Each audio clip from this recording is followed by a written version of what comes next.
Are you a literature lover? Are you tired of reading literature that does not resonate with our time? Do you have questions about literature? If so, welcome to the podcast My Two Cents Worth with Odelia Wakesho Mamburi, the platform that discusses literature in relation to our times.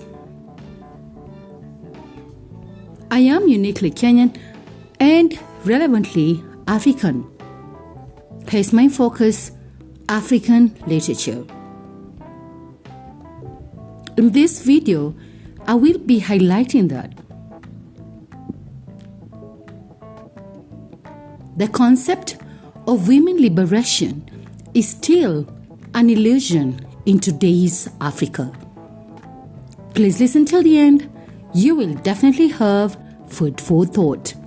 Let us settle in.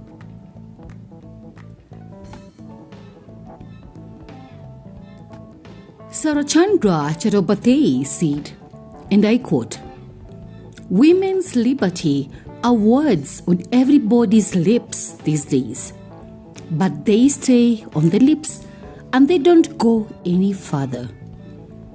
Do you know why? I have found out that liberty can be obtained neither by theoretical arguments, nor by pleading justice and morality, nor by staging a concerted quarrel with men. It's something that no one can give to another or something to be owned or paid as due." End quote. Liberty has always placed an emphasis on enlightenment of a woman through gaining a voice to speak out unfairness, rather injustices in society and institutions such as politics, education, law, government, and marriage. However, an often overlooked and forgotten idea is what really liberates a woman. Let me give you the context. During my master's studies at the University of Nairobi, at the time, I was doing women writing in Africa coursework sessions with Dr. Moshiri. She asked us about the common motifs that run through women's writing. It is in this quest that I immediately developed an interest in paralleling women's liberation in the African context. The intention herein is to present in a coherent manner the controversies of women liberation and demonstrate that the woman in Africa is still bound to social cultural expectations that deter her betterment, hence have no choice but to embrace deception as a tool of defense. This is also a projection to women organizations in Africa, the NGOs, to refocus their thinking into the realization that as long as majority of the women are not economically or financially emancipated, the massive feministic wave will just be hot air. Arguably, as many may posit, education is a perfect means to empower an African woman. Yes, but we must know that education on its own cannot fully liberate a woman. It has to be with the need to be economically oriented. From my study of a couple of African short stories, such as America, No Ordinary Siri, and Pakaduzi by women writers, namely Caroline Namuhire, Paula Akugizibwe, and Rayaya Timami, respectively. Each of these stories offers a glimpse into the true reality of women's challenges to withstand social cultural upheavals that they are subjected to, till the ultimate glory of liberation.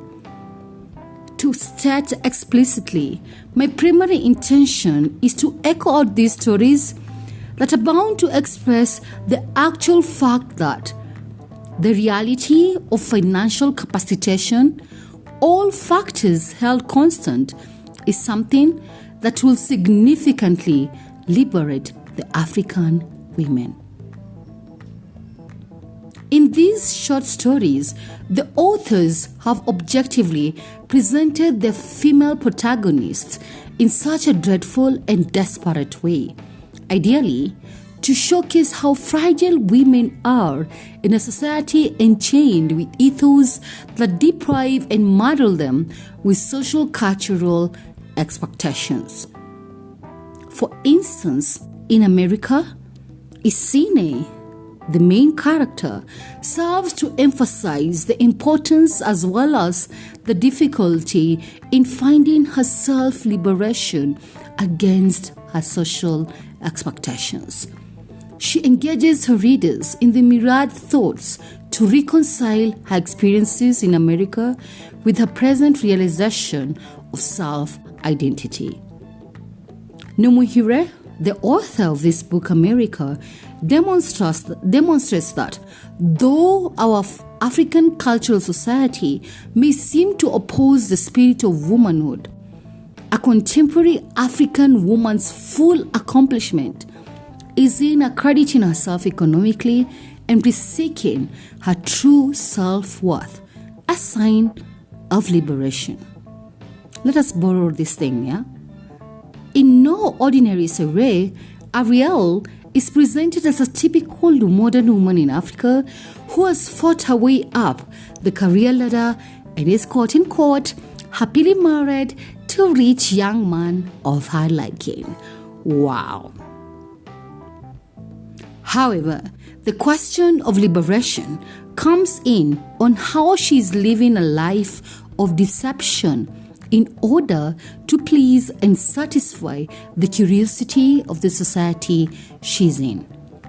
Akuzibwe, the author of the book, centers her story's plot in the idea of deception against the issues of marital divorce, win or lose in law matters, and self-gratification. I really went through a lot, by the way.